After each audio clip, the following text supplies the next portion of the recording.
दिल्ली येथे जंतर मंतरवर कॉक्रोच जनता पार्टीचे जे अध्यक्ष आहेत अभिजित दिपके यांनी जे 1 महिन्यापासून जे आंदोलन चालू केलं, खरं तर हे आंदोलन हे केवळ एकट्याचं आंदोलन नाही, तर हे तरुणांचं आंदोलन आहे. आणि त्याचं कारणही तितकंच महत्त्वाचं आहे, कारण तरुणांचं जे शिक्षणाचा सर्वात महत्त्वाचा नीट पेपर असेल तर त्याचं फुटीचं हे प्रकरण आहे. आणि या प्रकरणामध्ये जवळपास 21 विद्यार्थ्यांनी आत्महत्या केल्या.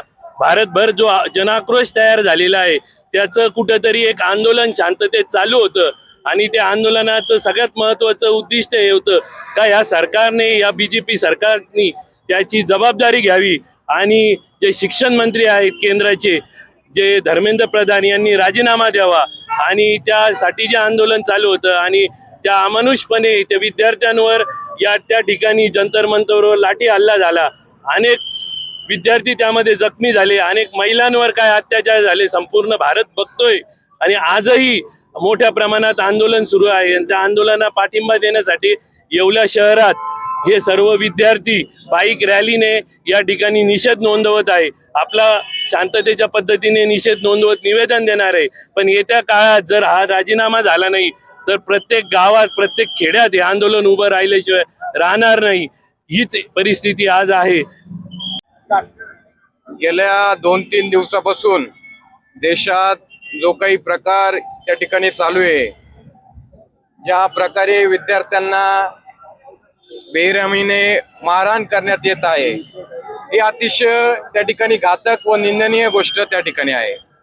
विद्यार्थ्यांचा जे बेरहमीने आपण व्हिडिओ बघितले, आपल्या माता भगिनी असेल, महिला असेल, त्यांना त्या ठिकाणी अतिशय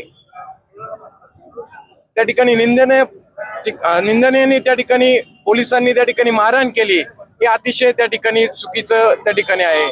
आपला देश हा त्या ठिकाणी लोकशाहीचा देश आहे. त्या ठिकाणी कोणीही त्या ठिकाणी आंदोलन केलं तर त्या ठिकाणी पोलीस त्या ठिकाणी लाठीचार्ज करताय, हे कुठेही त्या ठिकाणी लोकशाहीच्या वाटेचं दिसत नाही. तर माझी या ठिकाणी सर्वांना, सरकारला या ठिकाणी विनंती असेल का ठीक आहे, आंदोलन होतंय, पण हा सगळा लोकशाहीचा, हा प्रत्येकाचा हक्क आहे आंदोलन करणे. तर त्या ठिकाणी कोणालाही लाठीचार्ज हा प्रकार त्या ठिकाणी झाला नाही पाहिजे. प्रत्येक जण आपल्या न्याय हक्कासाठी त्या ठिकाणी लढत असतो आणि अशा प्रकारची गोष्ट त्या ठिकाणी झाली नाही पाहिजे, अशीच मी त्या ठिकाणी सरकारला विनंती करतो. आणि आज जो येवल्यात अर्जुन भाऊ जावळे असतील, डॉक्टर साहेब असतील, त्यांनी जो मोटर बाईक रॅलीचा आयोजन केला आहे, त्याचा निषेध केलेला आहे, त्याचा पूर्ण आमच्या कुटुंबाकडनं पाठिंबा त्या ठिकाणी आहे. धन्यवाद.